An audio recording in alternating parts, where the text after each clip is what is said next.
And then Zach, I'm going to say drop the fucking hook, and you're going to play the fucking song. You got it, dude? He's going to play Walk. Got it. You didn't play the song this week. We already know. We don't even have to talk. We don't even have to communicate it out loud. I said, what happened to the song? You said, my bad. I didn't respond to you, so you just already know what that means. Jack had the same treatment last week. I said, hey, you fucked up this. And he gave me a little TED talk for a second, and I just didn't respond. No, let's just let it simmer, dude. Oh, it simmered hard. Oh, it simmered. Oh. This will all stay in, too. This will go before the intro. We'll keep this whole thing. Well, we're going to keep the entire thing. This will be the intro. Welcome to fucking Bussin' with the Boys, dude. Presented by Barstool Sports, proudly. Listen, we're on a heater right now, boys. The AJ Brown episode, heater.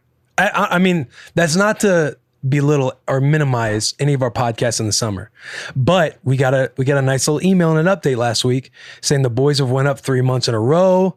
Week after week, we're climbing. We're getting a shitload of downloads every week. We're fired up about it because we had a shitload of downloads last week, and only a third of them was the AJ Brown podcast. So it's showing us that everybody's coming on board, coming on the podcast, going back and re-listening, re-watching. The boys are on a heater. We've had AJ Brown, obviously, was huge. I alluded to that. You had Isaiah Wilson and Jamil. They were fucking awesome. Real good conversation. You can go back and listen to Isaiah Panda, big time rookie. Shared a lot of our stuff on social media. Love to see it. Had some good conversation with him and Jamil about everything going on in the world with people of color and situations, their upbringing, how they've had to adapt over time. But real good shit. And then also, I think it's a sleeper, but Ryan Hurd and Ernest was a sleeper podcast. A lot of people probably saw it. Didn't get insanely hype at first, besides the country fans out there and probably Nashville fans. But if you listen to that episode, that's a sleeper episode. Ernest is hilarious. Ryan is an insightful cat, avid viewer of the pod, loves the pod. But we've been having fun. Now we want to do a current events pod, talk about a few things in our world, talk about what's going on out there in the world, and just catch you guys up on everything. Because number one, we've all missed you. We've done what, Alex? We did all of our pods in basically June, right? Did we do many in July? We didn't do we did some in July, not a whole lot. Recording wise, no, not really. But I mean, you guys know the deal. Number one, however you're listening to us right now, go pull out your phone. I know Spotify's a big one. Spotify's a big player in the podcast game now. I mean, they always have been, but they've been making moves. But whether it's Spotify, Apple, Google Play, whatever it is, pull over, or if you're at work or at home, most of us are probably at home because, social distance, quarantine, all that shit. Subscribe, or if you're already subscribed to the pod, unsubscribe and resubscribe again. The reason we tell you guys to subscribe and resubscribe and shit is because there's a little game out there in the podcast world. It's a little algorithm game. And to climb the charts a little bit, when you see Alex, God bless him, when he says bump the boys with that little midweek tweet, he's meaning go in and unsubscribe and resubscribe because there's a game we are playing. The more it's bullshit, number one, but it's a big math equation.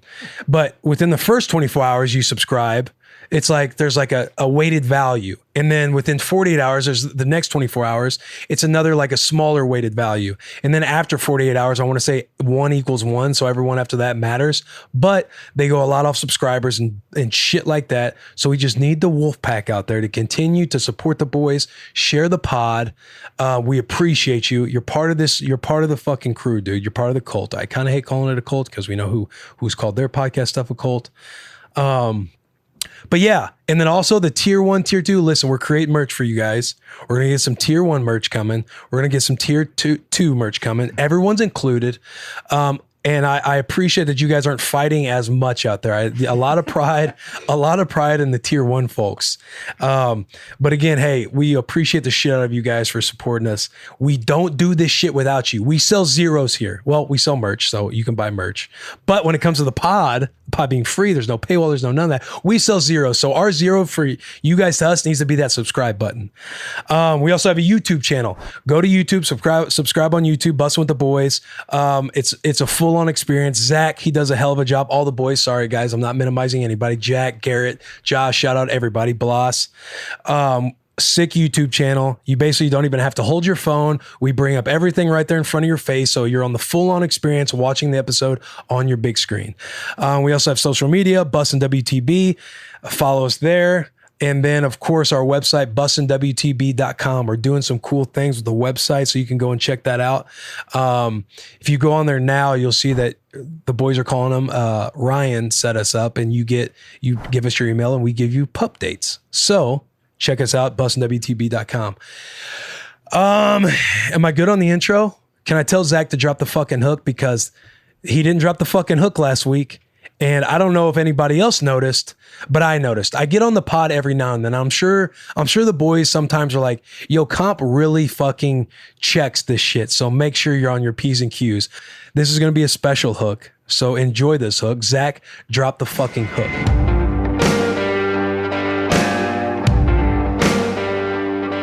All right. First things first, update on the boys. We gave a little update in the beginning.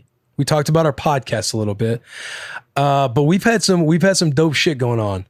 Jack, Garrett, they have done a phenomenal job on this segment, Under the Hood.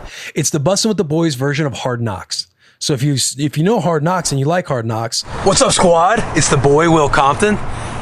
The boys are going to go test some burgers today. Five Guys, Dairy Queen, shout out Dairy Queen. I got the boys Corey Levin, Jayon Brown, shout out the boys, all the interns. It's going to be a great family day. This year, the first episode was fucking hella weak. But the boys have created this segment called Under the Hood, all the behind the scenes stuff, everything that kind of goes on. Garrett's followed me around the last couple of days, kind of getting a glimpse, quote unquote, in the life of the boy. It's not that interesting. It's pretty fucking boring, honestly. But they do a great job spicing it up. And that's called Under the Hood. Again, that's on our YouTube and shit. It drops every Friday. Another update. You guys noticed that the boy is not here with me, Taylor. I fucking miss the boy. I'm sure he thinks in his mind that I might enjoy doing it without him, but I don't enjoy doing it without him. You killed the intro though.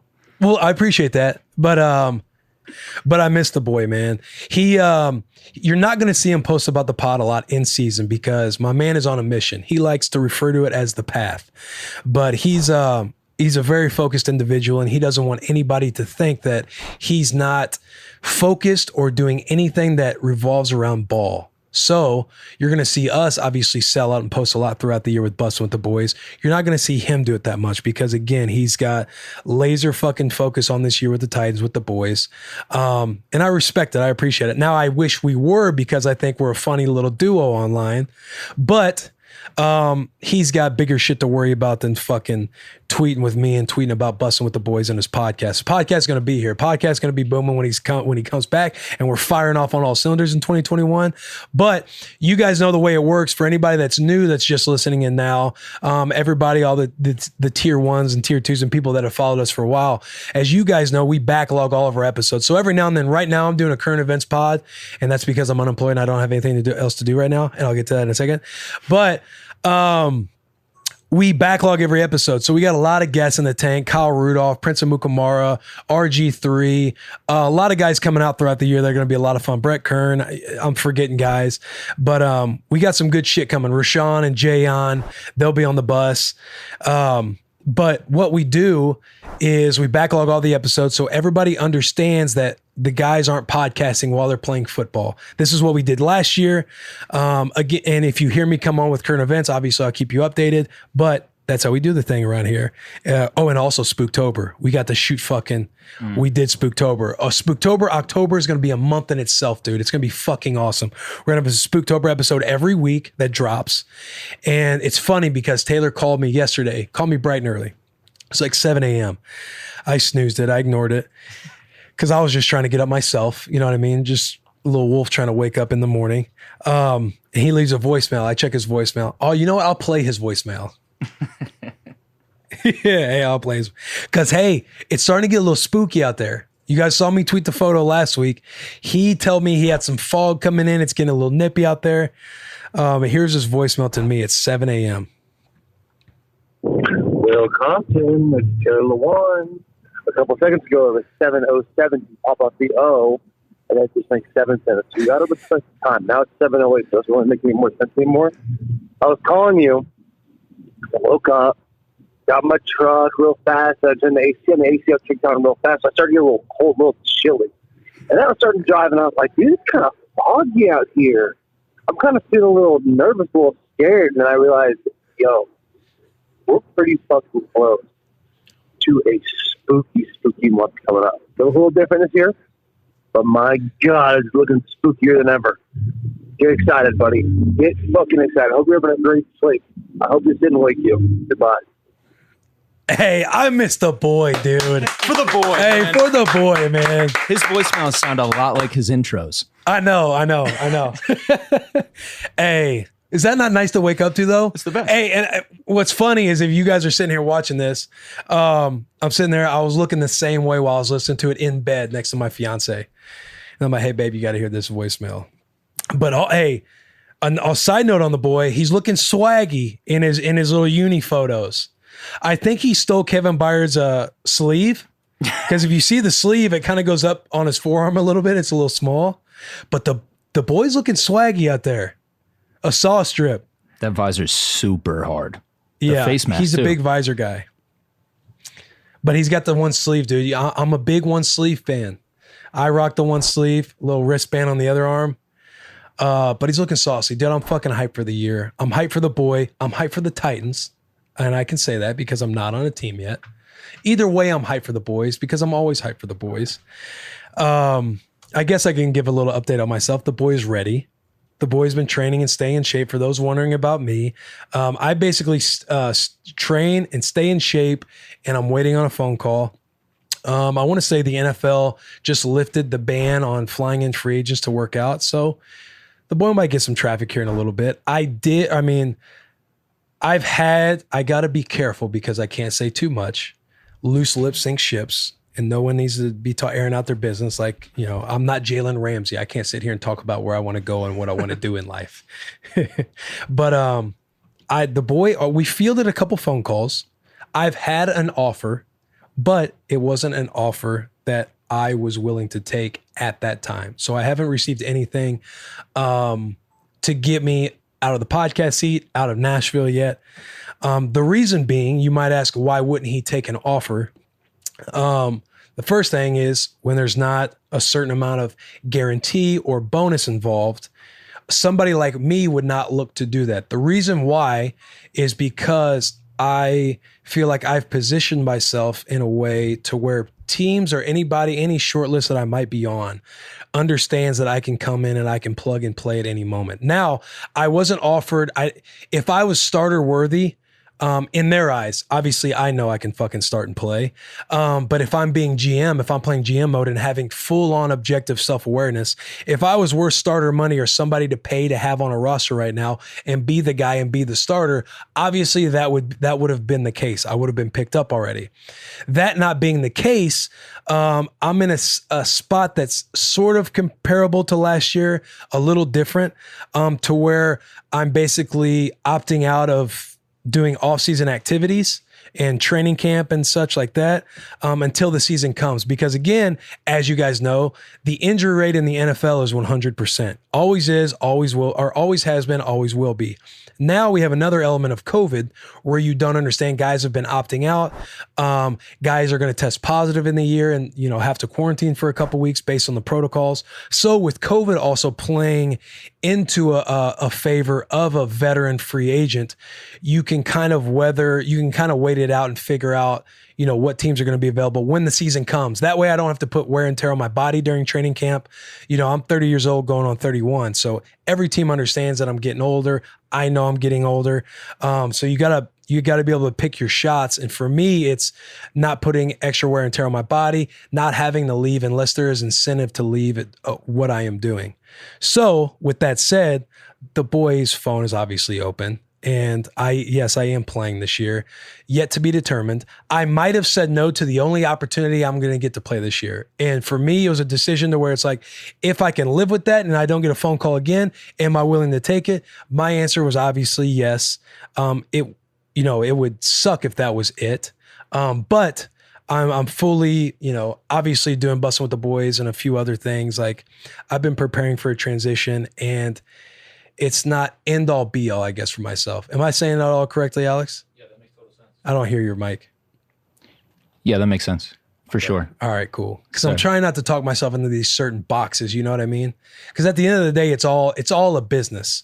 And fortunately for me, the Raiders were grateful enough to play the boy for the last few games last year. So I got to put on tape and show that not only can I get somewhere and play in that same week and retain a playbook in that same week and play, but that also I can still start. I can still play. I can still play at a high level for teams.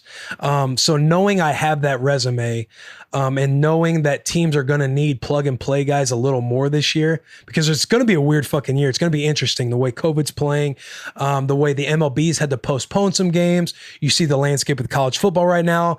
Teams are in training camp, and you assume the NFL is going to start on time.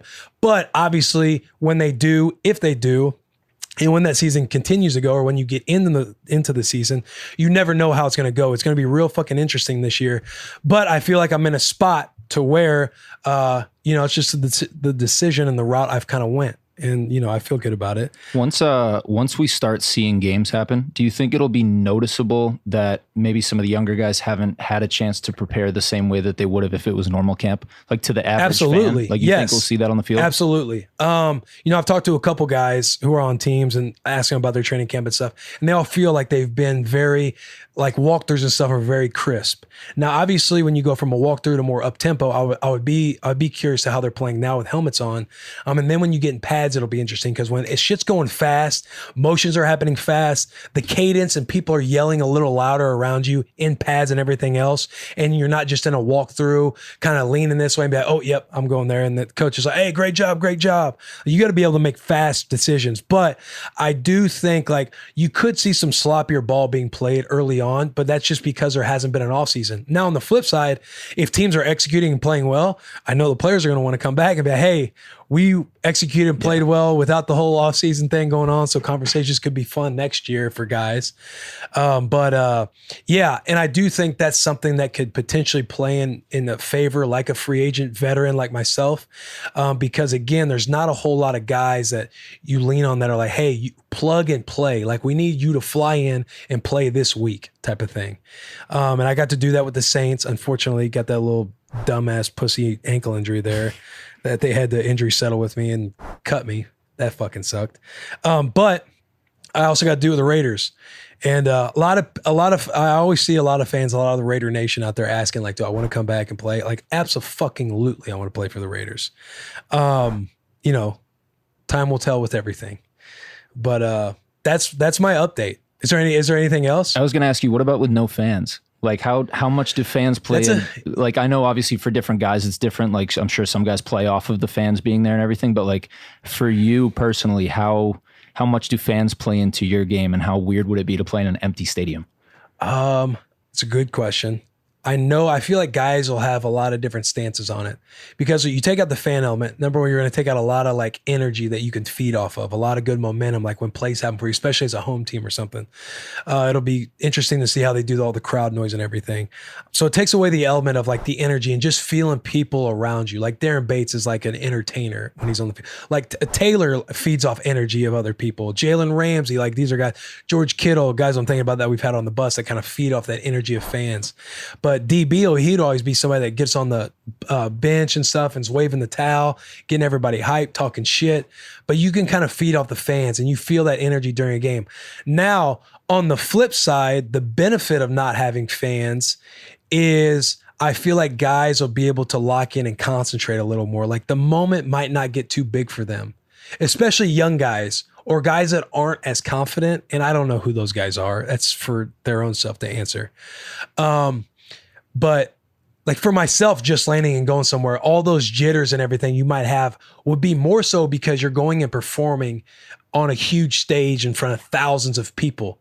and you haven't really knocked a whole lot of rust off. Like for me going to the Raiders, now it worked out well and I played well. But when you're out there and feeling it and everything, so there's always there's a voice at times that you're just like, which you got to get that voice out of your fucking head. But it talks about, you're on a stage, don't mess up, shit like that.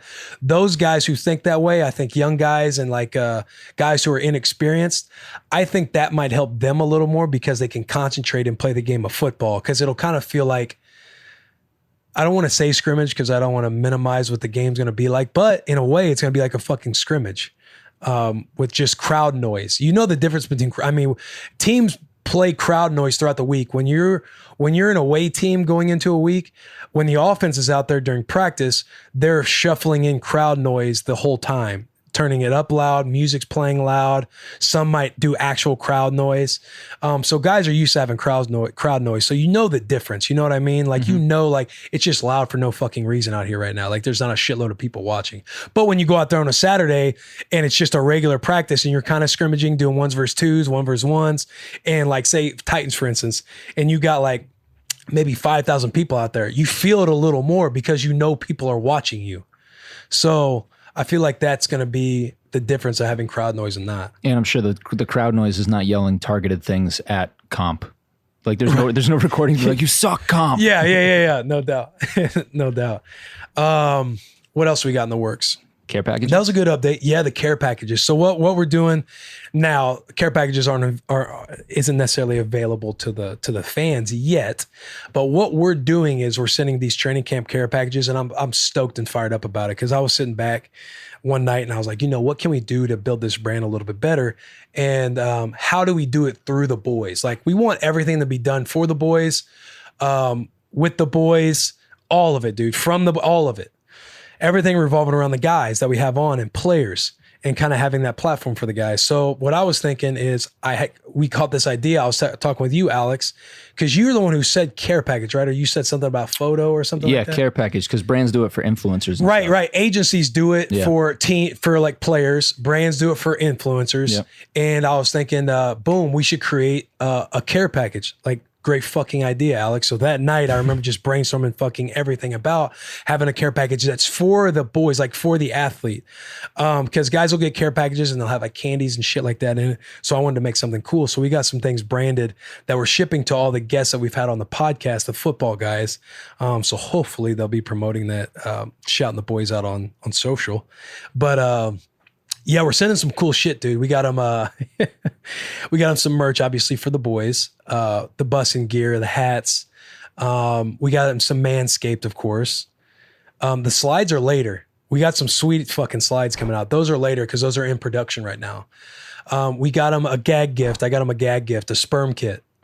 There's always, every year, dude, it's camp eyes. You talk about camp eyes, you talk about, hey, well, I'm going to call Lavonte later and we're going to ask him about camp eyes. Hey, them camp eyes hitting you yet? It's always a joke, like camp eyes, 4s looking like 10s. You get in, you're around the fellows all the time. Maybe the cafeteria ladies looking a little nice. You know what I'm saying? And so we call it camp eyes. It's a running joke around, probably every sport out there. So got them a sperm kit to get their sperm checked, see if they're fertile. And you got to be healthy. You know what I mean? You got to be on the right side of this. Like, hey, if you're engaged or thinking about it, anything like that, you got to know if you're packing something. So got them a sperm kit. What else we get them? We got them some inflammation stuff. Yeah. Stuff for inflammation. I got them a book called Oxygen Advantage. I'm getting him a book on nasal breathing. I've tweeted about it recently. I've talked about taping your mouth shut, nasal breathing, going off of your whoop strap. Oh, that reminds me. We'll get into an ad here in a second. But following on my whoop strap and nasal breathing and like creating red blood cells or oxygen in your blood. It's a really good fucking book, but stuff that's going to like benefit them as a football player. And also the gag gift of a sperm kit, shit like that, dumb shit. What else? I know I'm missing something. Yeah, we're definitely going to show it. It's pretty fucking cool. But let's read an ad real quick. Let's shout out the boys at Whoop. All right, next we got another update on the boy Jack. He went from Stoner Jack. He is now CBD Jack. Let's give a round of applause for Jack here. He's CBD Jack. So when we do the reviews with Jack, we're going to, I had to check the time. because we got to call Boogie. That's Lavonte. We're going to do the reviews instead of, obviously we're not going to call them stoner reviews. That's a little dumb on our part. And it's not the boy. It doesn't represent who the boy is. But to keep his voice involved and still have something similar, we're going to just call him CBD Jack. So you'll be hearing from CBD Jack later. He might start doing some swipe up ad reads for us. He's going to be doing some review reads on the pod. But dude, shout out CB Jack. Are you excited? Do you like your new name? Sure, yeah. Full Spectrum CBD. We get a new sponsor, Full Spectrum, maybe. We'll see. We'll see. Boy, sounds like Full Spectrum. You knew exactly who to plug. Yeah, he does. Hey, good shit too. And we don't want to get free shout outs, dude. Yeah, sorry. We don't Full want to get Spectrum. free shout outs. Yeah, what do we got? What do we have? What's next on tap? Because usually we already talked about Big July for the boys. It is. Keep pushing. Like, we had a fucking awesome July. We're on a heater right now. We're on a streak, raising views every week. Keep subscribing to the boys. Alex had that on there, so I apologize for Alex fucking that up. Dude, let's talk about college football. We got to talk about Pac-12 canceled. The West Coast, that seems like a West Coast move. And listen, very surface level takes by myself. Don't listen to fucking me. I'm ignorant. You might hear some things. Yeah, Will, but listen, shut the fuck up, take a chill pill. Me, I am pro play football. If we can find a way to play football with the right protocols in place and guidelines based off what we hear from the medical professionals. And listen, there's medical professionals on both sides. I feel like now there's medical side, both sides of the fence. It's a fucking political game, dude. There's an election coming in November, and don't be asleep because there's chess being played right now. But I am speaking on the side of getting the guys to play football, being for the boys. That's what we're about. And there's a lot of kids that are going to miss out on playing ball, miss out on their senior year, junior year. And not only are they just missing the game of football, but they're missing out on a lot of just fucking life, dude. I feel like there's this vibe of we're getting so scared to die that we're afraid to live. And maybe we're not getting scared to die per se. That is real. Like, death has happened with COVID, just like viruses, just like heart disease is a leading cause of death in America, just like all of it, dude. Just like being unhealthy can lead to death. But I just feel this sense of we're becoming so afraid to do anything that we're scared to live. And because you have different takes, because who's playing still? The ACC, SEC, they're still playing. You have medical professionals saying it can be done on their end. You have medical professionals on the Big Ten, Pac-12 side of it, other sides of it that are saying this is an irresponsible move, so on and so forth. What confuses me, and you guys can help me out with this, what confuses me is, like, let's just talk about the Big Ten. And shout out the Huskers for being, I don't know if it's true, but being one of two teams that voted to play, being one of the two teams that wanted to play. But I think that's kind of debunked because Ohio State and Michigan, they want to play. But I want to say Iowa and Nebraska, I saw this tweet that said they were two of the 14 teams that were like against canceling the season or pushing it back. So I'm all about that in a very for the boys way. Very ignorant for the boys' way. But what confuses me is the fact that kids can go on campus and be on campus, but they can't play ball. Do you understand that? Do you understand like what the take is behind that, Alex? Like the reasoning? I don't think it makes any sense. Because if like I would understand if, like, say all schools are canceling school and you're doing the virtual thing, right, like some schools are, but to have everybody be able to come on campus and everyone live in their dormitory, whether or not you go to school, whether or not you go to class a couple times a week and then stuff on Zoom, you're allowed to be at the dorms and be on campus.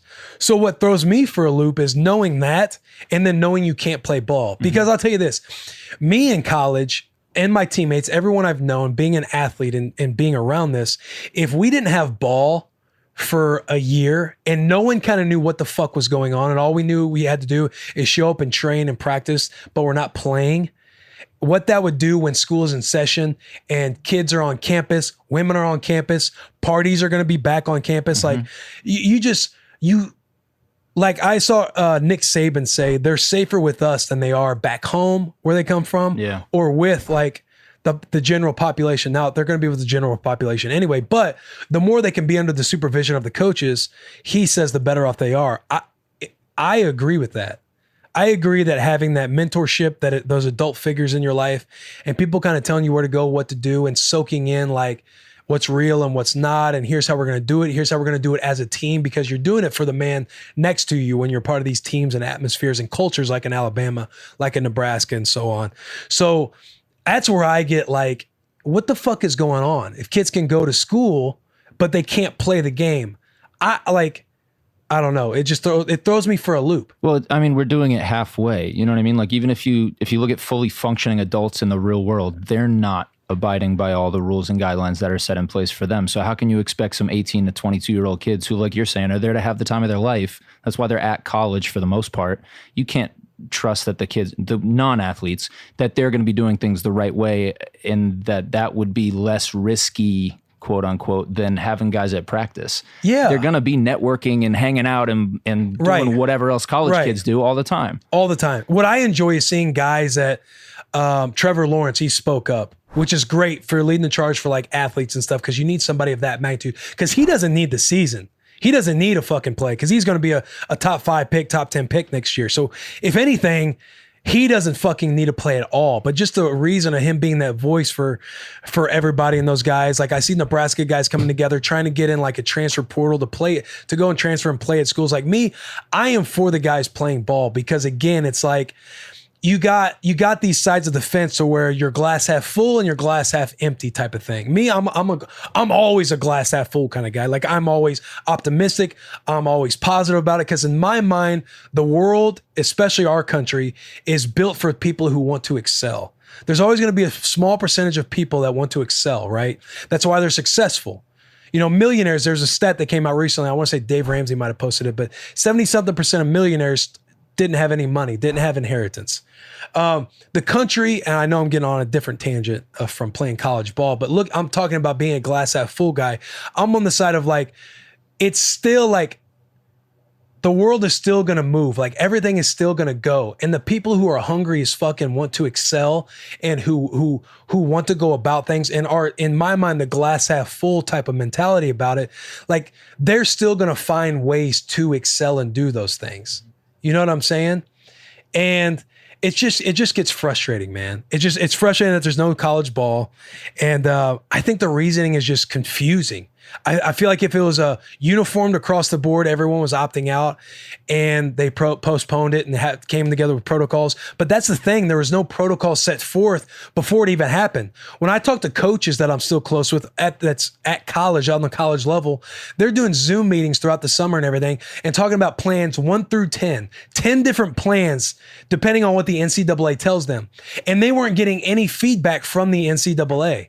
So they would plan for 10 different scenarios, and the response at the end was, hey guys, none of these might be the scenario until we hear from the NCAA. And what's crazy is you got, like Scott Frost, for instance, he's out talking about being for football. We're going to play. Then the president or somebody else say, hey, we can't really leave the Big Ten. That's something else. And then the governor can say something like, you got DC, you got the governor, you got the conferences, you got committees, you got the president of the university, you got individual universities, you got players trying to speak up on it. You got so many different fucking voices. You got so many different cooks in the kitchen right now that I don't even know what's going on. But it's just confusing to me that you're going to have all these kids on campus, but they can't play ball. They can't play games, but they can work out and do all the other shit that involves football. That doesn't make sense. Like, they can't like travel and play games. I don't know. Like, I hope it gets figured out, because I want college football to happen, because I'm a fan and I love college football. I love Nebraska, but also because I truly believe that's the best thing for the athlete and the kids and just the fucking world.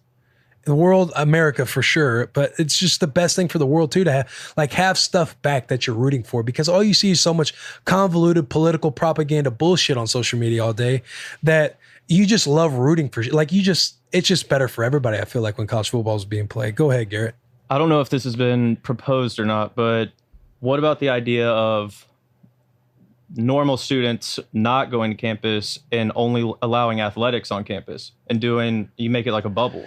Yeah, I mean, you like say, now listening to that, I'm all for that. I think that would be fucking awesome. But if you play devil's advocate to that and you're saying you're going to shut down the university and the education part of it just so the sport can be played. Well, they would do online class. which fucking sucks. But you're saying students can't go to school. Not as bad as when not having you're football. say okay. So for instance, let's say Nebraska, like you're able to go to school. Like Zach, are you able to go back to Tennessee? Yeah, I've already moved in and everything. Zach's fucking moved in. He's in a dorm. He's in a fucking dorm, and God knows what he's up to. Him and that little. He's in Nashville doing whatever. That's case That's in what I'm point. saying. Yeah. He like that new WAP song's coming out. So who knows what Zach's got going on? Wet ass Patton over there, dude. Who knows what he's going to be up to in college? But he's back in his dorm. So let's just say, for this sake, you go back and say we're going to pull students out just so athletics and football can be played. Economically and business wise, that could potentially be the move. Like just because it brings in so much money, Yeah, you're losing. sports bring in money. But like. Then you're like, Zach's got to move back out because they want to fucking play ball. Like if I'm looking out for the students in general, it's just fucking, I don't know. tough. I hate it, man. It's tough. It's tough. If they did create some kind of bubble or teams can only play within a certain radius of states or some shit like that to where they can bus travel, I don't know. Like the SEC could play in Atlanta. Right. Yeah. Exactly. Like those Southern Conference, the SEC, like they got schools that are so close to each other. Like, I'd watch fucking Auburn and Alabama go at it for fucking all year long because ultimately I want it figured out. I just want to know when we're pro football and we say all the things about playing football, like what would the other side of it be arguing? You know what I'm saying? Because there are a lot of moving parts, but I do think it can get done. Like again, coaches that I've spoken to that are at colleges have done everything necessary with zero positive tests, and they're ready to play football. You know what I'm saying? So the fact that it's getting taken away without now something that's coming up is inflammation of something around the heart is being linked to something with long-term COVID effects. I think it's a rare thing as well, but it becomes a liability game as well for schools to where, say you're the AD, right? And you have a player drop dead. You don't want to be known. You wouldn't want that on your hands at all. Again, the flip side of that coin is you're allowing kids on campus. You're allowing Zach to be there. What if Zach, knock on wood, drop dead? Never, Zach. Thank you. But what if Zach did? You know what I'm saying? Like you're letting kids on campus. Now we're talking about the game. Like don't hide behind the health and safety of that part when you're doing other shit. Hey, is that the boy? Yeah, Undertaker. Let's fucking go!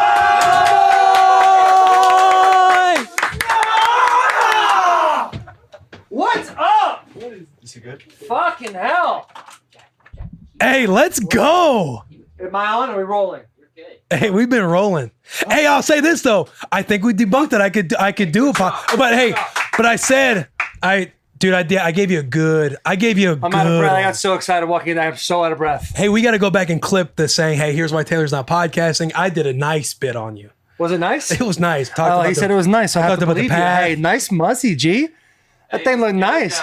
Dude. Huh? Hey, when you texted me, when you said, Will texted me today and he's like, hey, doing a current events pod. Would love if you called in, blah, blah, blah. I said, I'm out. See, I'm out of breath right now. Yeah. And Will goes, fuck or something like that. I miss you every day. Yeah, I said miss you. And then I saw the bus posted a little something like pre thing or whatever. It was 5 minutes after I got off my thing. I was like, well, they might be doing the piece when I'm done with my little walkthrough guy. Hey, I'll tell you what. Oh, dude. Are you stoked? Vrabel brought us up in the team meeting today. Did he? Yeah. Was it? I don't know. It looks like it was bad. No, it was a good little deal. Oh, nice. So I can't do it because then Vrabel's going to put me on the team thing and he's going to crush me. So I can't. Fuck! I want you to get crushed. I know. Basically, Vrabel said that. Just tell Stretch to film it when he crushes you next time. Yeah, he could get me on a couple things though. I got off on a Hey, couple you're sitting bit. here. When I see you twiddling the beard, dude, you're thinking. Nervous. It's like, yeah, dude. Fuck. What have you been doing, boys? What? How, are you guys done? You guys did it all? We were about to call Lavonte. We actually got to call Lavonte. And then Big Cat 20 minutes later. Oh, so you haven't done a podcast by yourself yet? Yeah, we've been rolling since what? 40 minutes. Wow. You did a whole 35 piece by yourself? I was rolling. How was it? Very good. Solid. Yeah? Very impressed. Rate it for me. How many stars? Full rating. How many stars? Oh yeah, you're already out. What'd You're you already say? out. He's already Out of how he's many out of how stars? many stars? He's already Okay, out. get the fuck off the bus. 7-7. Intro is very good, quality. Okay. Went about it a little differently than I expected, but kept my interest throughout. Dropped some really good knowledge nuggets from front to back. Love that. Flowed very, very quickly into the next topic. Stayed with it, developed it well. Good storyline throughout. Gave us some little personal details, which were really, really nice. Overall, 4.5. I can get on board with that. I can get on board with that That's rating. definitely dude. solid. I can get on board with it. Oh, and guess what? I played your voicemail. Which one? We got to talk about. Oh, we got it to was talk about spooky outside? Spooktober, Dude, a couple and the days voicemail ago. was perfect, dude. Was it? I was like, hey, listen, I'll let because we had the Bluetooth thing on. I woke up in the morning, dude. I mean, I'm not gonna re-say what the voicemail was, but it was exciting. I was like grinning the whole time. I was like, you guys see me sitting here grinning. I was doing that while I was in bed listening to it before I called him back. You see this? Dude, my cheeks hurt from smiling. to see Dude, it, I'm dude. stoked. I'll tell When you we what. were like, someone coming in and you started banging, it started. I was perking. hoping to it started, scare. It started perking. Started little bit. moving a little Yeah, bit? I felt a little something. Got that waffle. Yeah, Just scared shitless. yeah. No, God no, damn. No, I mean, have you guys talked about how? Can we call Lavonte? Yeah, I'm about to leave. You're gonna leave. Yeah, I just want to say what's up. Oh, okay, good. Oh, hey, that's a good Yeah, you're vibe right, with you're the pod because of what I said in the beginning. What'd you say? All the good shit. My man's fucking laser like focus. He's not gonna be on. You're not gonna see him promote it throughout the year on his platforms because he's got bigger fish to fry than this fucking podcast. But you're gonna see us sell out, Yeah. doing the whole thing. Totally contradicted you by being here. Fuck. But you saying you're about to leave, it makes me happy that you knew that we might be filming and you just want to come by on the way. I did want to see all of your faces. It's fucking great to see everybody. I know, man. Regular Jack's here. It's fucking all dude. CBD Jack. We identified. CBD Jack, dude. Get rid of that anxiety. Are you rocking a mustache too? Now it's kind of weird. Now the mustache thing is a little fucked up to me, huh? You guys both have it? You're just like best friends. And you guys both have the same mustache. They live together. I'm not Trade sometimes. I'm not mad at that at all. That's actually pretty cool. I wish I could grow a mustache. I can't grow a mustache. I just wish I had a jawline for a mustache. I seen you. I saw your little. You got to have a little dress up day, Yeah, media days. media day. Yeah, That's right. yeah. CT, you know how You it see the goes. I little was like- the sleeve I put on that thing? Was that What did you think KB's? about? No. It You was got just- that yourself. Yeah. I the love back. it. I had a little, You know, I rock one on the left and I do a But wristband I'm an on the offensive right. lineman. And I was talking. to I don't little- care. I love it. I was talking to little John. I was like, "What do you think? Will you grab me one?" He's like, "I think I got one in the back for you." So I was like, "Bet." He went and grabbed for me. And the cleats are those navy shoelaces, No, but now I'm gonna do that. dude. Hey, but now I'm icy gonna right there. fucking do that, dude. That was a great little idea. I'll tell you what. Yeah, I was one of our shithead PR guys. He's like, "You look a little thick this year." So what do you mean? He's like, "You got a little belly on you." No. I was like, "That's fucking crazy, dude." Because fuck you. I got real sensitive about it. I called Taylor on the way home. I was pissed. I know you guys got to call Lavonte, but did you guys talk about the Big Ten canceling their season? We were just talking. What's about your it. thought? Do you think that, like, what do you think the players should do? I don't know. I think like I saw some players like trying to create this portal to where they can transfer and play on a team that's playing this year. Because I think, Yo, that's sick. like, what would you do? Your senior year, I'd leave. I'd just say, "Hey, fuck it then." you'd just be like, "Hey, knowing probably what I opt know out now, and go to the draft." well, no, because I was a way different person my senior year of college than I am now. So it'd be unfair for me to say that. But like, who said Ed Ogeron? Is that his name for LSU? Mm-hmm. That's how you say his last name. He came out and said something along the lines of Joe Burrow was a 6th round pick. You guys are yeah, go Tigers. Yeah, go Tigers. He said that Joe Burrow was a 6th round pick before the start of the season. Then he was first overall That's a pick. good fucking point too. So you got to give kids an opportunity. I get it. It's a deal, right? And now we're fucking sitting over here in the gray area land. We're not in our lane like we talk about it all the time. You should Yeah. one way there. Yeah. We're kind of veering off whichever way. I is the kept way- going. I was veering a lot. When I It's was tough, talking dude. about This it. I was COVID nervous thing. talking about Hey, it. fuck around, dude. Fuck around with that Spooktober. They're coming to fucking take it from us. Dude, I know. They're trying to cancel the entire fall, dude. I'm so, the one thing I took out of this whole thing was how fired up I am that you just did a podcast by yourself. That's fucking cool. I only had about one. I thought about it all day long. I was like, all right, how can we talk about that? All right, I'll talk about that.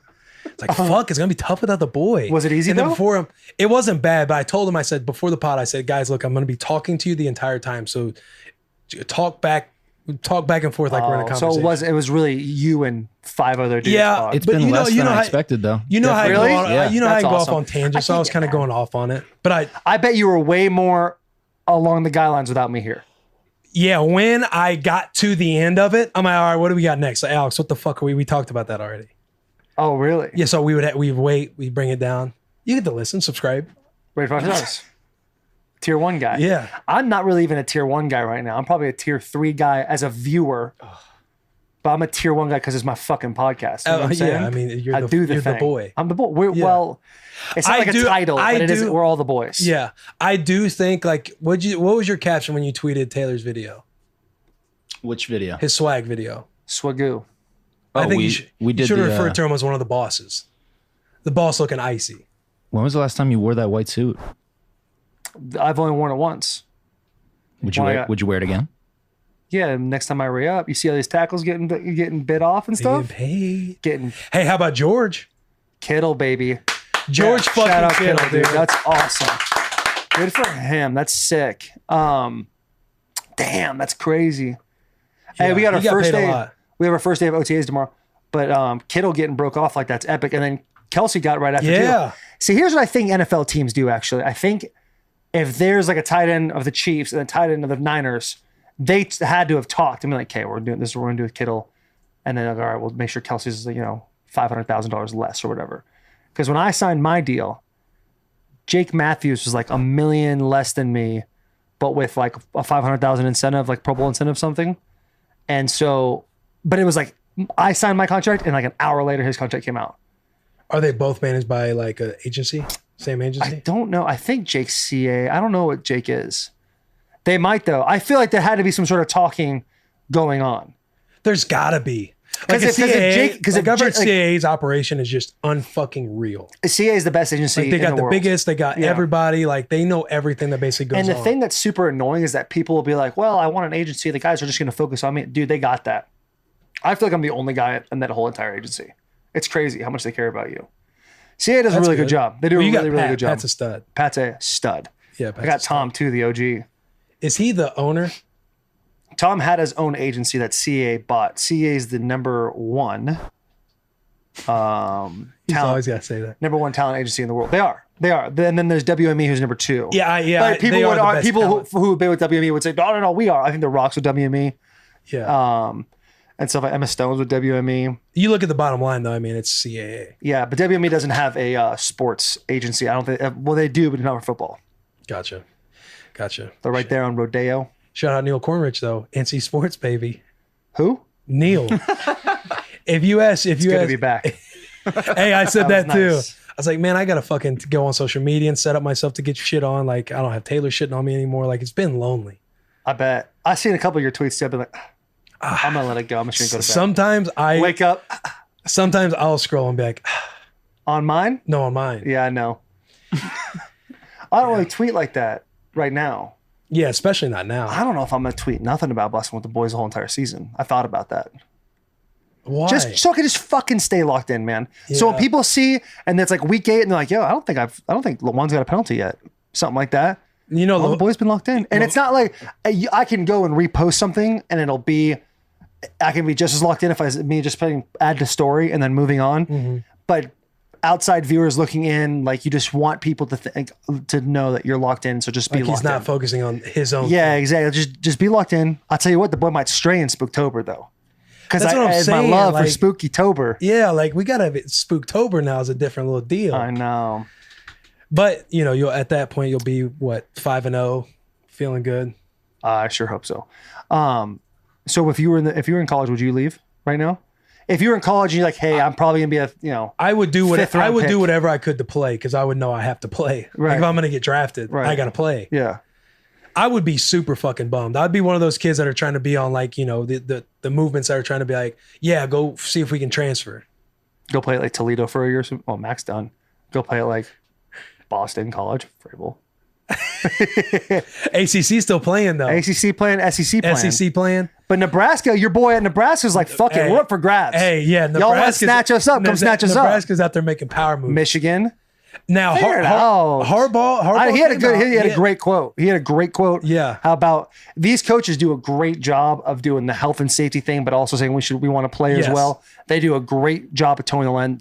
Michigan has a great PR crew. And whatever. Harbaugh laid out the steps that they've done to where they Yeah. have 0. I know. And he's like, I welcome anybody to come in and check out what we do. Yeah, well, Saban also said that, a lot of these kids are better off being here. Yes. Where they're under supervision, which I know for a fact I was one of those guys. I was like, There we when go. I went Case in home, point. when I went home, it was like, hey, let's hope Lawan's good when he comes back. Right. All right, things might I'm be a like, bit of yo, a if deal. all we knew is athletes back then, like me having teammates, me being myself, if all you knew you had to do was work out and you had the rest of the day with everybody on campus, but not really going to class. So you're all going to fucking figure out something. you're gonna get in some trouble. Yeah, you're going to get some But you're trouble. also like, if you're at Alabama, Saban's right there in your back pocket, in your backyard, going, you don't want to fuck around. Yeah. You go home to wherever you're from, shit might get a little Yeah, dicey. no doubt. Shit might get a little dicey. Yeah, out there. I do agree that they're better off with the teams and like doing something, not for the sake of being like fucking jerk off to college football and just make them play, make the boys play. Like No. I just think it's better all around for literally everybody involved that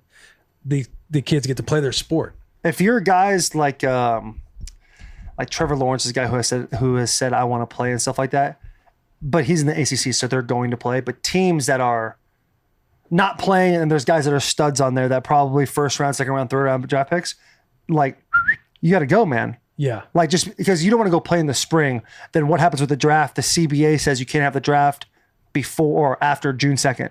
Right. That's what the collective bargaining agreement says. And so Yeah, that's so now do you go and crazy. revise that, which I'm sure they could go and do, no problem. But at the same time, like, are you going to go play a spring league, Yeah. then go right into the draft, then go get drafted, then, but you have a game in 2 weeks? Because the NFL ain't slowing down. Right. It's a crazy little deal out Dude, here, it is bro. a crazy deal. Would you think the national title would even count? Or do you feel like there would be an asterisk? How about this? If I'm on a team- LSU won, would you give them an asterisk, knowing that the Big Ten and the Pac-12 were out of it? If I was on a team and we won the national championship, you couldn't tell me nothing. Yeah. Do you know what I'm saying? Same thing. I think same You thing. just couldn't tell me nothing. Like in the back of your mind, there was like 50 other D1 schools weren't playing. Yeah. But also, Right. can't tell me nothing. Can't tell me nothing. Can't tell me nothing. Then Dude. 30 I'm rocking years- that fucking ring. What year do you win it? Don't worry about it. Yeah. And then the conversation will become, oh, did your team opt out of playing? Yeah. And then flex on them. I was going to say something, but then it's like, well, what if it's Yeah. Don't No, it's a dicey stay in the situation. middle, with stay in the deal. middle, stay in the gray, stay in the gray. Yep, gotta stay in the gray. Gotta always stay in the gray. You want to call Don't wanna- Lavonte with me? I gotta go. I really do. I want to go home. I want to Normatech. I gotta see Bobo at Erte. At Arete? No, Bobo, Erte, Nashville. I like to shout out the boy, even though free shout outs, Bobo. You better start paying us that money, buddy. We give him a lot of shout outs. I did on the Under the Hood. I did the micronutrient test that they just started. Yeah. You should check it out. I've You done probably it. already have I've already done it. The code thing, right? Resilience. Yeah, code? Resilience Code down in Denver, Colorado. Yeah. Yeah, I work with them exclusively, actually. And we do I have my whole entire diet. Ryan at Placemats, he's doing You're all my... fucking, you're locked in, dude. I'm dialed I'm right so now. glad you came by, though. I was so happy to see fucking each and every one happy of you. came by. Well, I haven't seen you. I know. And I got to get up. I don't want to. Are we gonna have our infrared sauna? A little sesh? Yeah, remember? I'm down, dude. You felt me throwing out the bait. I was so- throwing out the rod. When are you done with this deal? What deal? This right here with the podcast. Oh, I don't know. Probably like 40 minutes. Okay. Well, in 40 minutes, I'll be getting an IV of Bobo. I got to do a lot of chores. My mom's coming to town tomorrow. Chores. Charles writes on the dry erase board like stuff. That's I gotta enough. Hey, I'm just going to go. And just say no. Next time, just be like, I can't. I got stuff to do. You know what I'm saying? do. Yeah. I did, son. Hey, I got chores. Yeah, she writes on that. Okay, enough. Yeah. And that was the playback of what exactly happened. All right, I'll see you guys later. Bye, I tell you Taylor. what, I love it, baby. Hello? Boogie. What up? Hey, you're on Bussin' with the Boys, baby. What up with it, fellas? What are you doing? Nah, man, I'm at the crib, man. I just had dinner. Are you Settle in. you get to go and stay at your house, or you staying at the hotel? I get to come home. You get to come home. Listen, hey, number one, here's what I'm going to need from you. I'm going to need you to do your absolute best to talk clearly, because we already I've always struggled understanding some things you say, but I'm going to need your best because we're on a phone now. But I appreciate you answering. What? You say you don't need my best? Yeah, I need your best. I need your best on sounding your best. Your best version of Lavonte's voice. Because you got the phone now that's kind of messing up the sound a little bit. Hold on. You hear me? Good? Yeah, we can hear you good. I'm going to need you to get your white boy voice on. I ain't changing my voice. I'm just fucking kidding, dude. Yo, how's training camp going? Give us an update. So camp is going real good, man. It's going smooth. I like all the protocols our team got in place. Very comfortable environment for everybody. Is it annoying, all the different protocols and things you got to go through before you actually? It was very annoying at first. It was very annoying at first, but just like that, you get used to it. You just gotta understand that from now this is the new norm, and you gotta understand that's for the better of you and your family. It's protect you and your family. So I can respect it. I appreciate it. All right, but hey, go ahead. But at the end of the day, we get a chance to play football again, so that's definitely great. Are you hyped to be playing ball? Are you hyped that the season is on schedule? I'm very hyped.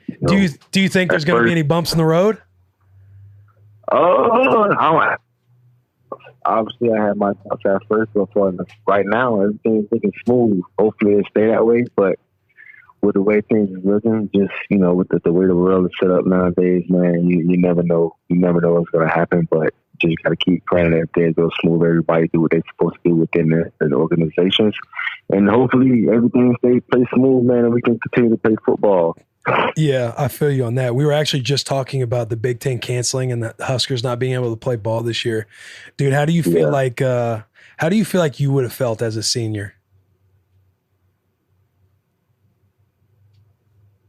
Did you get that question? Hey, you're breaking up. I can't hear you. You can hear me now? Yeah, I can hear you now. I will say that question again. We were just talking about the Big Ten and how they canceled and how the Huskers aren't going to be playing football this year, and how some kids are trying to transfer and they obviously want to play football. How do you feel like we would have felt and you would have felt specifically going into your senior year had this been us? Oh man, going to my senior year, I would have felt pretty bad, pretty messed up. Going to your senior year is pretty much a big year for you. It's solidifying your future where you want to be as far as a football player. Yeah. Obviously, I feel very bad for those kids or whatever that they got to go through that. Hopefully they do get a chance to play, but I guess everybody else is looking out for their well-being. I guess they don't have enough the good stuff. I mean, like the good protocols and the safe environment set for those kids. But those guys, they want to play. They want to play football. But at the end of the day, man, it's kind of not up to them. But hopefully, they continue to try to use their voice to get it past so they can be able to play. Being like having the teammates, being in the locker rooms that we've been in, Saban came out and was talking about he feels like the kids would be better off under his supervision and playing football and being at Alabama compared to being at home or being in the dorms all season long. Would you agree with that, knowing the guys that we had on our team? Being away from your family? Yeah, he's like, I think that players are better off being under my supervision, so hopefully they don't cancel Alabama season because he wants them around him. He thinks they're better off with him than being in the streets. Oh yeah, of course. You're better off with whatever environment that you're in, as far as playing football. You're better off, being in that safe environment instead of being in the streets where you can easily, be contacted with the virus or whatever, and then you could easily affect those around you who you want to try to keep safe, but being in a safe environment that they're taking the right protocols and doing the right thing with the testing and stuff, it definitely make you feel comfortable for yourself and for your family. Right. We'll transition because you're playing with some superstars now. You're finally playing with some superstars. What has it been like? I have to ask, what has it been like playing with Tom Brady and having somebody like that in your organization and now on the practice field? How has it changed the dynamic? It's it's been, for me personally, it's been still surreal. You know, I still haven't grasped it yet. Like that I'm playing with Tom Brady. It's crazy. You know, and then Gronk as well. And I'm looking at these guys every day, and like, I'm going against them. I'm like, man, I'm really competing against these guys on a daily basis. Yeah. And like when I see them in the locker room, I'm like, dang, like that's Tom Brady. You know, like, Hey, hell yeah, that's the fucking GOAT. yeah, like it's crazy. Then I suddenly snap back to reality, and then like when you're on the field, you know, you can see the competitiveness in him. And he brings a great sense of urgency, man. He's a very competitive guy. He brings a sense of urgency to the other side of the ball. And it's fun, bro. It's crazy, bro. Like, I'm still trying to get the hang of it, but it's real fun, man. He's a great dude, man, a great person, you know, off the field. He's one of the guys, basically, man. He's one of the boys. Hell yeah, bro. We got to get him on the bus. So we got to fucking work that out in the off season. You got to get him acquainted. We're actually sending you a care package here pretty soon. So be on the lookout. I'm all referred to him. Like, hell yeah. I got my boys, man. They all hell yeah. What do you feel like has stood out to you that you don't feel like you knew about him, that he brought like some element to your team? And maybe it's a sense of urgency that you're alluding to where you're on the field with him. He's like, man, this motherfucker's commanding the huddle. And I've heard about this, but I haven't witnessed it. And now I'm getting to witness it. What is something that you've seen that you're like, yo, I didn't realize it was like this. Yeah. Like he's in tune with everybody. He's tuned off the line with the running backs and the receivers. Like he's always just going through everything he needs to go through, making sure everybody on the same page with the adjustments and things. And like, you know, when the offense come out the huddle, they work for every seat and they communicate, and it just feels different. Yeah, you know, you get that feeling that, you know, okay, this guy's taking command of everything, and everybody's following his lead, and everybody's on point. Like there's no lollygagging. Everybody's getting lined up ASAP. And then, you know, for defensively, you know, that get us to get around the ASAP. And then, hell yeah, you know, the competition is on right there. Hell yeah. Yeah, man, it's different, man. You can feel a good vibe from them, man. That's what I really like, man. For both of those guys, they got a real great vibe, and they come in and they buying in. They just want to play football and they want to win. You know, they got that winning mentality. You know, we've been needing that. Hell yeah. I bet it's nice to see. Yeah, man, a nice vibe to have. Real fun to compete against those dudes like that on a daily basis, bro. How has it been seeing Gronk, seeing his entertaining ass, practicing with him? What's it been like for him, seeing him come back after taking a year off of ball? You know, when he first came back, obviously, you know, after missing a whole year of football, I feel like it might be hard, you know, for him to adjust to things like that. But, you know, Gronk is just a straight baller. He's a football player. So when he's out there, you can tell that it don't seem like he missed a beat. He's been working out this whole time since he's been away from football. He kind of got a feeling. Yeah, he's lean. It seems like he's lost weight, but I think he's the same weight. Yeah. It's weird. Yeah. He's got like a skinny jaw, or it just seems like it's like, you know, it seems like he's leaner everywhere. Yeah. He's real lean, but he's still a big guy. He's still a force to be reckoned, and he can move. Right. He's got that sneaky speed that nobody really pays attention to. Everybody just think he's a big body, but not. He's got a little speed to him too. So he's excited too. He's excited to be in the locker room too as well, man. It's fun, bro. It's fun to be in there with those guys, man. You know, guys who won multiple Super Bowls. And you feel like they kind of like celebrities outside of the locker room, but when they're in the locker room, man, we all just homies. You know, that's what it's all about for real. Yo, have you gotten camp eyes yet? Have the camp eyes sunk in? I did a little segment earlier on camp eyes because I got a gag gift in the training camp care package we're sending you guys. So this shit's pretty funny. And my care package, you got a gag gift, bro? Hell yeah, I got a gag gift. You got something coming for you that revolves the camp eyes. It's for your well-being, though. It's for your health. But it's pretty funny. I got one more question, maybe two more questions. Okay. Are you the most underrated linebacker in the league? Oh, was that even a question? Yeah, give me a fucking answer. Man. Hey, trust me, I fucking know. I'm out here doing God's work. I'm out here doing your work. Wasn't referring to you as God, but I'm out here doing the work for you because I'm going to build this hype train in 2020. I got some I got some inside ties with people at other networks. We're building out this Lavonte David hype train to push you to the Pro Bowl and get voted on, unanimously without being a fucking alternate and all pro, because there's a lot of people that feel you're the most underrated, underappreciated defensive player in the last decade. Does that hype you up? Does that hype you up when I say that? Would you agree with that assessment? It does, bro. I mean, I agree with him. Obviously, I agree with him. I feel like I demand more respect, especially with my play. But at the same time, I always go back and say, man, it all comes down to winning. It all comes down to winning. Winning by recognition. But when you speak to me about me individually, of course, I feel like I've been under the radar a little bit. People been, sleeping on the boy. Hey, they're sleeping on the fucking boy, dude. We're gonna wake him up though. Me. I know. That's why I feel like I gotta be louder for you, because I know you don't like talking about yourself. But I know if anybody can get you to talk about yourself, it might be me, if anybody. Yeah, most definitely. You definitely can though. I ain't gonna lie about that. You're gonna bring it out, because when you talk about it, I'm like, damn, my guy Will Comto, happy enough he got my back, so I gotta be able to stand for myself too. Hell yeah, that's what I'm fucking talking about, dude. Do you feel like, now I also think that with guys like Tom Brady and Gronk on your team, they're gonna bring some more notoriety and there's gonna be more eyes on you, which I think is only gonna obviously benefit you. Because do you feel like that's gonna help you as well?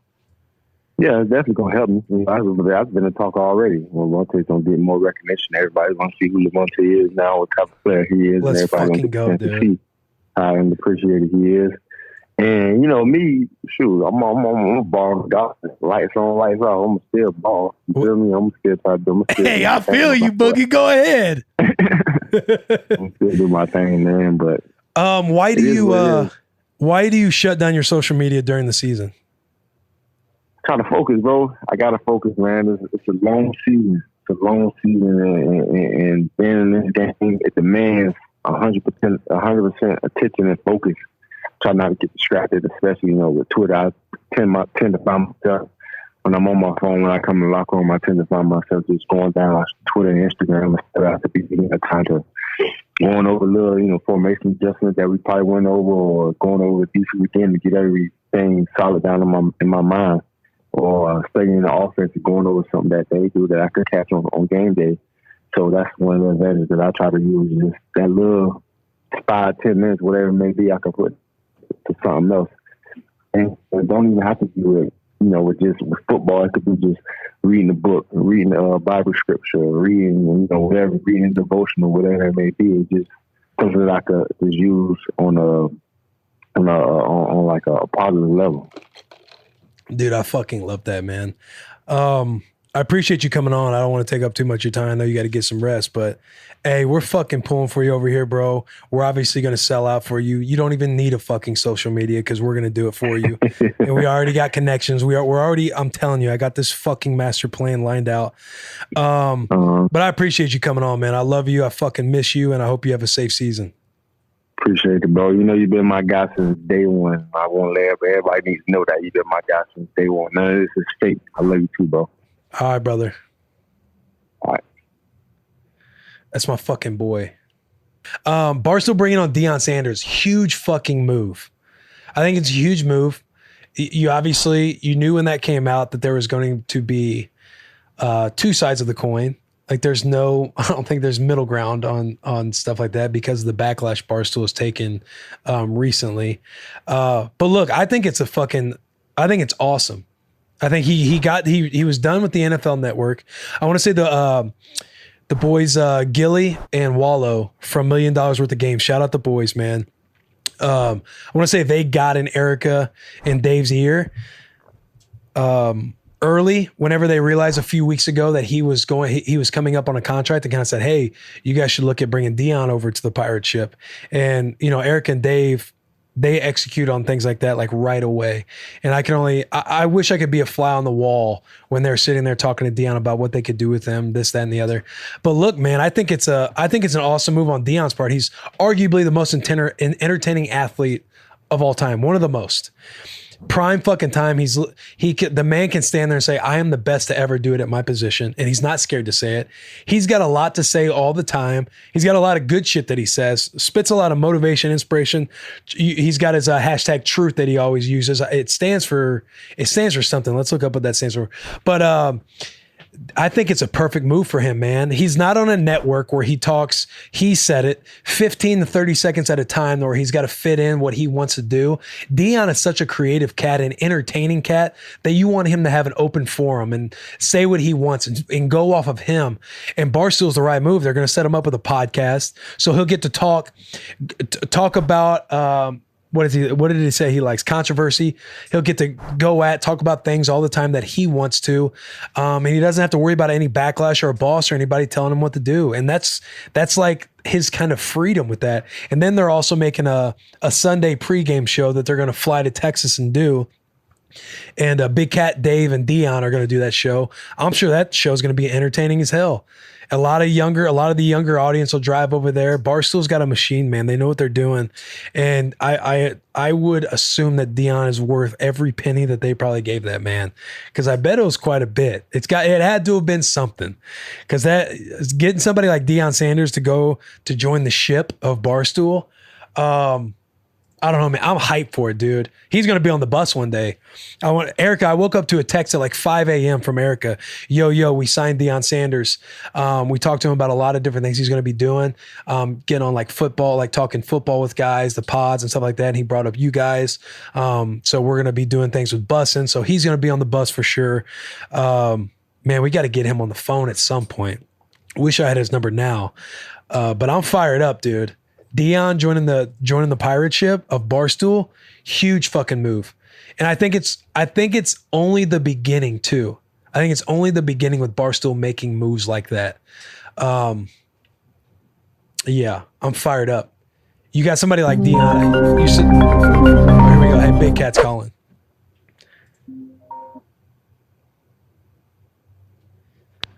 The boy. What's up? Is your belly full? Yes. Are we taping? Yeah, we're already in it, dude. Let's do it. We're actually talking about the Deion Sanders acquisition, and I would love to pick your brain and ask how that went about. And I know you are Barstool. You're one part of Barstool, so I know you were in on those conversations. What was taking place to get Deion over on the pirate ship?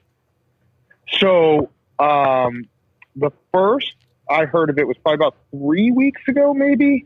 Well, I should back up because I got to give a shout out to my guy, Roan, because Roan brought obviously Wallow and Gilly in end of last year. Yep. And apparently Deion Sanders' sons and Deion himself are big fans of Wallow and Gilly.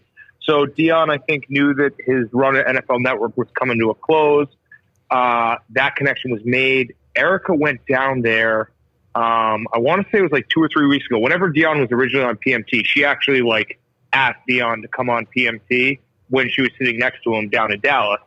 So, and Erica was working hard. I know, like, she was getting the deal done, and it was like, you know, she basically was like, "What do you think we can do?" And you know, we came up with a list. Dave and I did a Zoom call with him maybe 2 weeks ago, talking about everything that we have to offer, and he was in. So it's pretty much a match made in heaven, because I think Deion is electric, as everyone knows, but his personality, what he has to say, and more than anything, the craziest part about Deion is there's very, very few people. There's probably, I don't know, less than 100 people in the world who in the sports world can talk shit and then be like, but I backed it all up. Right. Like, he backed it all up. He's the best cornerback of all time. So it's like, you can't, it's different than, you know, like a Kendrick Perkins, who I like, and he was on our show a few months ago. But when he talks shit on ESPN, players can clap back at him and be like, dude, you're kind of a bump. Like, you're not, Right. you were never a superstar. Where Deion talks shit, it's like, no, that's prime time. Like, Yeah, you he can't did it say all. shit. Right. He's a Hall of Famer. Like, if you say like, oh, like I could beat, like if a player says like, if Michael Thomas is like, oh, I could beat Deion one-on-one, it's like, no. Like, he stopped Chris Carter and Jerry Rice and Michael Irvin. Like, he can go down the list and prove that he did it. So it's a pretty cool, unique spot to have a guy like that. Yeah, and he's so outspoken. Like he said it, he's always got a lot to say, and he's like arguably the most entertaining athlete of all time. And from a guy to go to a network that's like talking for little segments at a time, to have full tilt, open forum, and just be fucking prime time from back in the day, I think is going to be electric for Barstool.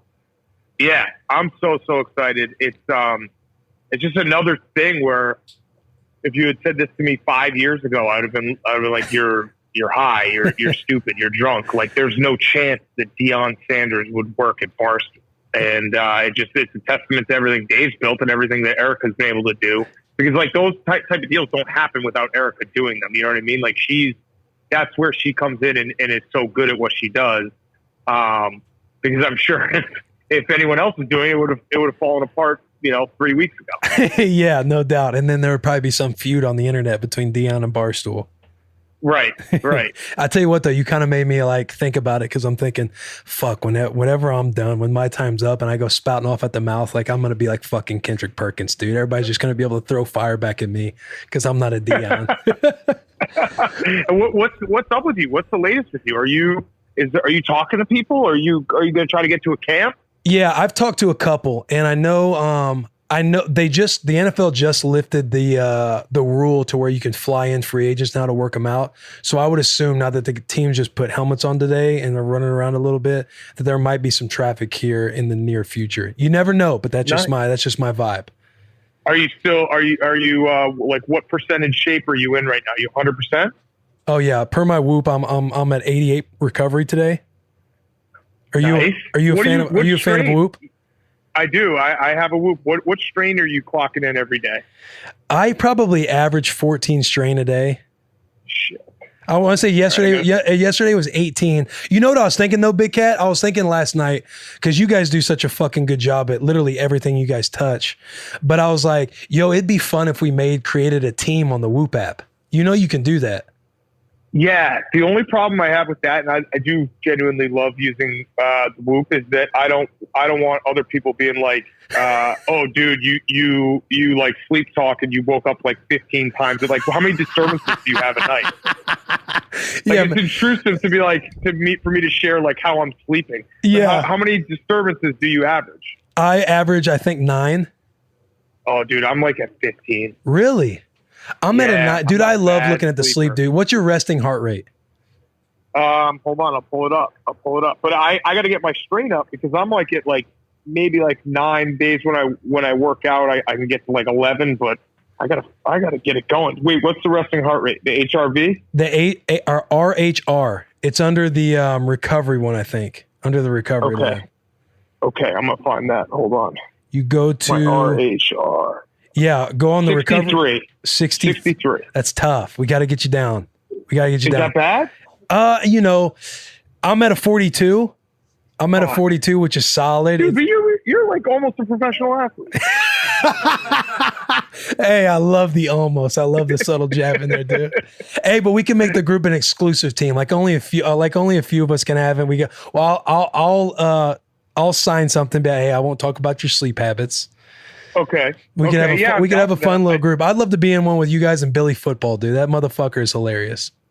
Dude, when he ran his marathon on the treadmill during our grit stream, the Whoop was like, why don't you just chill out for a second? Like, didn't he hit 20? In the highest 21, and they say like you're like too much. He hit 21, but the problem was I don't think Whoop is set up for literally not sleeping at all. So we all our Whoops all got confused for the entire weekend. You're like, hey, dude, like, did you just not sleep that night? Like, what's going on here? Yeah. Like, everything was logging as like a weird nap 2 days later. So, but I think Whoop does such a good job that I can give them a pass for not being like, hey, we got to think of a bunch of bloggers playing video games. Yeah, we got to. Hey, Whoop, Whoop. If Whoop is hearing this, they need to build a side little app for Grit Week, dude. I think that's what it needs. Yeah. It needs a Grit Week Whoop app strap. However you can say all that. Dude, so if you think about Deion being your colleague, you think about Will Compton being your colleague, you think about Taylor Lewan, and honestly, the biggest one, well, I don't know, Deion's arguably the biggest one now, but A-Rod is your colleague. You get to do shows with A-Rod and Deion. Like, have you taken a moment to think about that yet as well? Yeah, it's crazy. It's crazy. And it's, I mean, it's a dream. That's why whenever people say, like, you know, when they ask you, like, what's your favorite part about Barstool, it's like, I get to do whatever I want. And, like, everything you just listed is all just ideas that came out of nowhere. And we're just like, hey, let's do this. This would be fun. Hey, let's do this. You know what I mean? And there's nothing that can stop you from all that stuff. So it's just, I mean, it is a dream come true. Pretty much every day is a dream come true. Yeah, and now you're getting to do actual shows with these guys. I'm like wondering, I can't wait to watch your guys' first Sunday when you guys try, because you guys are going to Texas, right? Every weekend? Yes. Are you excited for that? Traveling to Deion every weekend? Yeah, it's going to be a lot, but you know, I think we're going to travel on Friday, so we're going to do the show. We're going to tape the show on Fridays, and then we'll have a live element ready to go on Sundays, kind of if anything breaking happens. But you know, it's one of those things that it sucks to travel that much, but at the end of the day, like my approach has always been, don't say no to anything, because you'll end up in good spots. And that's kind of like the whole story of Barstool and like why I am where I am. Yeah, dude, you got a fucking grinder year coming, or you got a grinder back half of the year coming up. Yes, but we got to make up for it because there haven't been sports. So, yeah. And I knew that, like, as soon as that was like the first thing I thought of when everything got shut down, I was just thinking to myself, like, when everything comes back, like, this is going to be, because, you know, people were talking about, oh, yeah, there's going to be all these sports going on at the same time. It's like, I'm excited for that, but that also means a ton of work. So I've been mentally preparing for that for a while. Yeah, I'm sure it'll be nice to get to be out of the house a little bit too. You got a newborn, right? How old is he? She? He's one. He's like a little over 13 months. Gotcha. How's he been? Good. I mean, it's awesome to, like, that's actually been the nice thing about the pandemic is, like, all the little things that I realized, like, I probably would have missed this or I probably would have missed that. And getting to watch, like, it's fucking mind blowing, dude. Like, it's mind blowing to watch, like, a baby grow every day. Yeah. Taylor always talks, like, the first few months, you're just like thinking, I just got to keep it alive. Like you're just like trying to survive. Yeah. And then after like 7 or 8 months and a personality starts to form and like he starts to giggle and it's fun, like it just, everything kind of changes and you're just like, this is crazy. Like I'm watching a baby grow. And like day to day, you'll like sometimes wake up and like pick him up out of the crib and be like, I think he grew like overnight. Like he got bigger overnight. Yeah. It's fucking crazy. That's fucking awesome, man. Earlier you were talking about with sports canceling. Unfortunately, you've had a tough week. You've had a rough week seeing the Big Ten cancel. You've had an even rougher week seeing that Wisconsin wasn't one of the teams that are on board to try and have a season, unlike Nebraska and the other actual tough teams out there. What? I don't know. What you disagree? No, I would say Nebraska got bitch slapped pretty damn good by the Big Ten. How so? What do you mean got bitch slapped? Because they did the whole thing, and I appreciated Scott Frost saying we want to play football because I wanted to play football, and I appreciated him like standing up for his guys. And then you saw the reports like, hey, we're going to try to find a way to play football. And then today the joint statement comes out. It's like, Nebraska is a member of the Big Ten and a proud member of the Big Ten. They got put in their place. They got put right back in. Daddy had to say, like, hey, you want that $50 million TV contract? Why don't you shut the hell up and cancel the season like the rest of them? Yeah, you're right. But still, them boys are out there trying to have a season. Yeah, I like the fight out of him. I loved Scott Frost fighting for his guys. I loved every minute of that, but it was just, I knew that was coming because like Nebraska is not, I don't think any school outside of, maybe 5 have the ability to be like, we can do whatever we want, conference be damned. So, and Nebraska's definitely not, like, it's pretty much Ohio State, Alabama, maybe Texas and maybe USC, and then obviously Notre Dame does whatever they want. Yeah, that's true. It's a short list. Yeah. If you had, say you were the at the top of the Big Ten conference committee, how would you find a way to have a season if you were the Big Ten? Are you pissed off that the SEC and ACC, or do you feel like they're going to fall in line with the Big Ten? Let's get that question out of the way first. I don't know. I go back and back every day. I do think there's an element of them just trying to delay it so that they can then make the argument that they tried really hard. If I were the Big Ten, I think their biggest mistake is they should not have scheduled everything to start in first week of September. They should have, if we go back in time, I would have said, let's not start the season till October. Let's play an 8-game season. So it gives you an extra month to try to figure out what's going on. And, I would have just given it more time. It felt like they had no plan, and then they did a plan, and then a week later they canceled the plan. Whereas, like, the smart thing might have been have a plan, have the plan give you a couple extra months, and then try to execute the plan. So I think the whole thing was a debacle. It sucks. I'm pissed. I mean, college football, it is the fall. Saturdays on college football, like Saturdays in the fall are my favorite days. You know what I mean? Like, that's when you sit down on the couch and you're like, all right, I get 12 hours of just chaos in college football. And you don't have to worry about going to bed because you got Sunday. Right. It's just the whole, the experience and everything. It just sucks, man. It just sucks. Dude, it does fucking suck.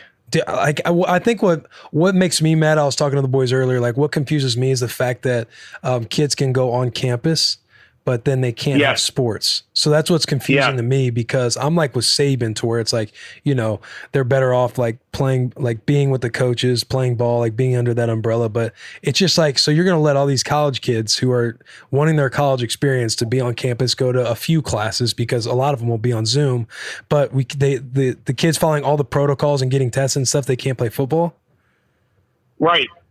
It's crazy. It's crazy. It makes no sense. And the whole thing has just been frustrating, because I think we all thought when this started in March, like losing March Madness sucks, but we all understood it. Right. And then we said in our head, like, okay, well, there's a lot of months between now and when football season starts, so they'll have their shit figured out, and just everything is falling apart. Right. I know. It's fucking crazy, man. My last one for you, going back on A-Rod, you guys have the Corp coming out soon. When does that drop? It is hopefully going to drop in the next few weeks, actually. Can you give any big names that are in this season?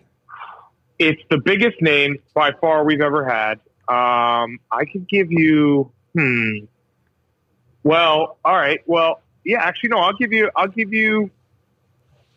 going to rank the names in my head. Hold on. I'm going to rank the names in my head. All right. So you get to pick, you can't pick 1 and 2. You get to pick, there's 7 guests. Pick which numbers you want to hear. You get 2 picks. 2 picks, but I can't pick top 2. Yeah. Okay, I'll take give me 3, and give me 3 and 6. 3 and 6. Oh, that's good, because that's a nice teaser. All right. 3 is Jimmy Fallon. Ooh. 6 is our CEO of Penn, Jay Snowden. Okay, I mean that's solid. My pants didn't move a little bit for that one, but Jimmy's a solid one. Did you guys ask him some good questions? People will like Jay. People will like Jay because it's the inside look on how the Barstool deal got done. Okay, you're right. That is solid. That's going to be a really good one. When did you interview Jimmy? Right, most of them happened right before coronavirus, so it's been a while. But think about that. Jimmy's number 3. The 1 and 2 are bigger than him. So you didn't get to interview Jimmy after people tried canceling him? Correct. Did not get to do that after. Yes, that is correct. Actually, wait, now I'm thinking about it. Yeah. And actually 4 and 5 are pretty big too. Fuck. Okay, yeah, so it's loaded. Can we get number 5? 5's Ice Cube.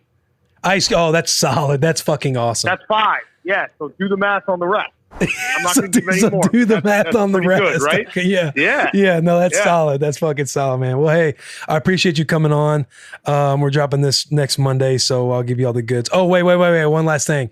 We got a little, I got to talk with George about it, but it was tough seeing you guys claim to be his favorite podcasters. Yeah. I mean, he texted me. He broke the news through me. I believe that. I do believe that. Yeah. What do you want to do? I mean, he's been You know, he's been. I'll tell you a funny story. I think I've told this before, but when we went out to San Francisco, and George and I laugh about this now, but we went to San Francisco 2 years ago for training camp. Yeah, we interviewed like Kyle Shanahan and John Lynch, and we were interviewing Joe Staley and Mike McGlinchey. And after the interview, they're like, "Hey guys, like this, like our like second year tight end, like he's a huge fan. Can we like bother you to take a picture with him?" And it was George Kittle, and we're like, "Yeah, I guess." Hey, that dude is a genuine dude, man. I fucking like George a lot. That's what I'm saying. Like I tell that story because George is like he's the same dude. Like he really is. You would think someone who's had that kind of success would change a little. Has not changed at all. He's just a solid guy. I'm so happy. Dude, me too, man. I mean, fuck, he got a Halo tattoo. Yeah, he's the best. Yeah, but all right, brother. Well, hey, I appreciate you coming on. We'll talk soon. All right. Good luck with any calls you get. All right, brother. I'll keep you posted. All right. See ya. All right. See you, bro.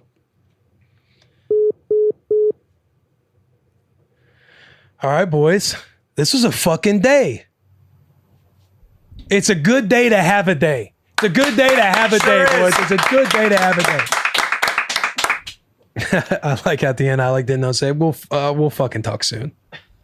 Do we have anything else on the list that we missed earlier for just the boys?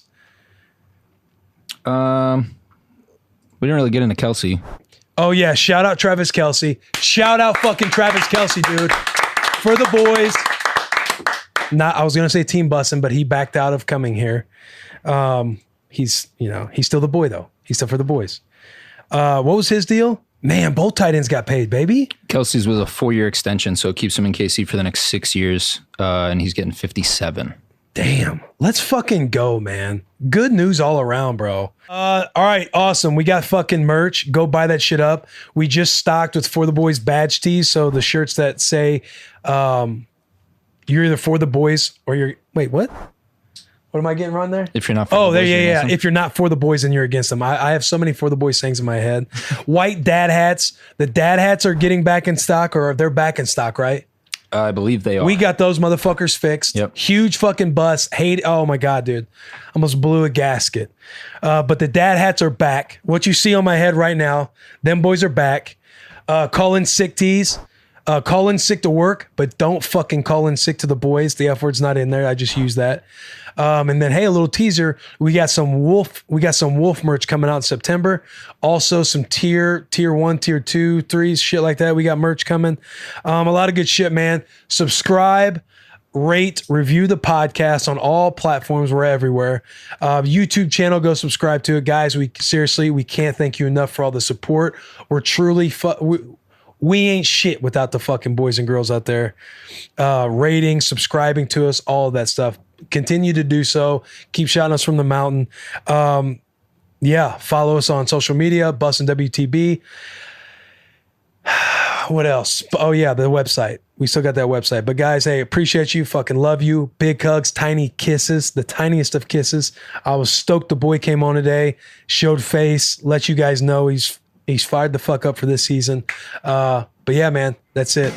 Guys, gals, people of all ages, appreciate you so much for tuning in to another episode of Bussin' with the Boys. If you haven't yet, please subscribe to the episode on Apple Podcasts, Spotify, whatever platform you're on. We're on there. We have a YouTube channel, Bussin' with the Boys. We would love if you subscribe there as well. If you are subscribed and you want to be more for the boys, unsubscribe and resubscribe again. It sounds funny and stupid and kind of obnoxious, but all of your subscriptions and resubscribing and stuff, it helps in these little algorithm games for climbing charts, because again, we are very organic. You guys, where we're at is because of you guys. So we like to keep it fucking organic and just from us, dude, us versus the world. But we really do. We really appreciate your guys' support. A few of you had questions about merchandise. You can go, our merchandise store is on barstoolsports.com. Go over to shop, and we are under the brand Bussin' with the Boys. You can find all of our gear there. We restock constantly now.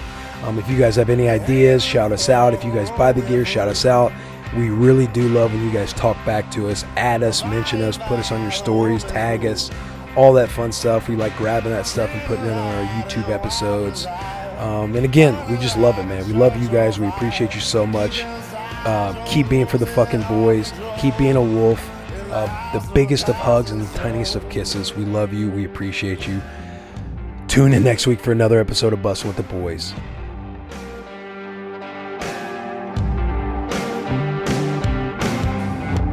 No old man around for my own, but the judge stops by from time to time. Says he loves the way